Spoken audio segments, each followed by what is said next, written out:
The days folded into weeks, and the weeks folded into months. Time stopped feeling like something Amara could count. It no longer moved with the sun, no longer stretched or shrunk with mood or memory. In Uluba, time was measured in shifts: the morning rush, the midday lull, the evening chaos, the final wipe of tables before locking the café doors. That was the rhythm now. The café shaped her body before it shaped her mind.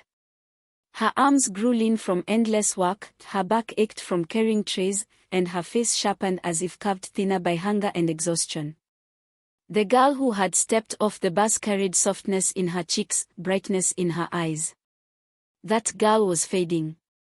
She learned to live with the oily heat of the kitchen, the smell of frying dough that clung to her clothes, the sting of smoke that blurred her vision. The manager paid her little, just enough to keep her alive, but scolded her often. Yet Amara endured. Endurance was survival, and survival was all she had left. But endurance did not remain endurance for long. Slowly, it became something else. The customers taught her this. At first, she avoided the men who stared too long, their eyes greedy, their words laced with suggestion. She kept her head low, hurried her steps. But Uluba was not built for shrinking. The city rewarded the bold, the cunning, the unashamed. She began to notice that when she did not resist their gaze, the coins on the table grew heavier. She learned the rhythm of their hunger and let it serve her. She never smiled fully, but she did not shrink away either. Her movements grew deliberate, her silence calculated.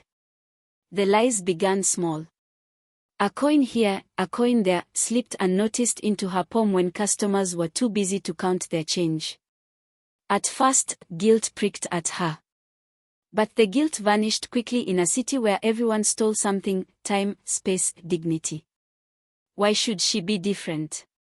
By the end of each week, the coins under her mattress grew. They became her secret measure of victory. Patterns formed. The day laborers came at dawn, their eyes half closed, their bodies already weary. Students crowded in with laughter, stretching one soda between them for hours. Mothers came to rest their arms, children clinging to them. And then, there were the others, the men with pressed shirts, smoother hands, and sharper eyes. They arrived at night. They ordered more. They tipped more. They studied Amara as though she was more than just a waitress. They studied her as though she was a possibility. Nights were no softer than days. Her tiny room was alive with other people's lives, couples fighting, babies crying, radios playing faded love songs. Sleep came in fragments. She would lie on her thin mattress, staring at the cracked ceiling, remembering the woman she had once seen beneath the streetlight, barefoot, broken, unseen.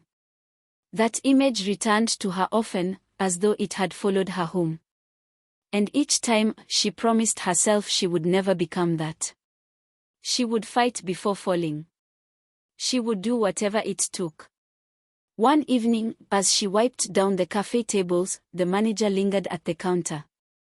His belly pressed against the wood, his eyes resting on her too long. When he finally spoke, his voice carried more weight than his words. You work hard. A girl like you could make more. If she wanted. She understood. Everyone in Uluba understood what that meant. She excused herself quickly, but his words stayed with her long after she locked the cafe and walked through the restless city streets. That night she stood in front of the cracked mirror in her room. The reflection startled her. The face looking back at her was not the one who had stepped off the bus.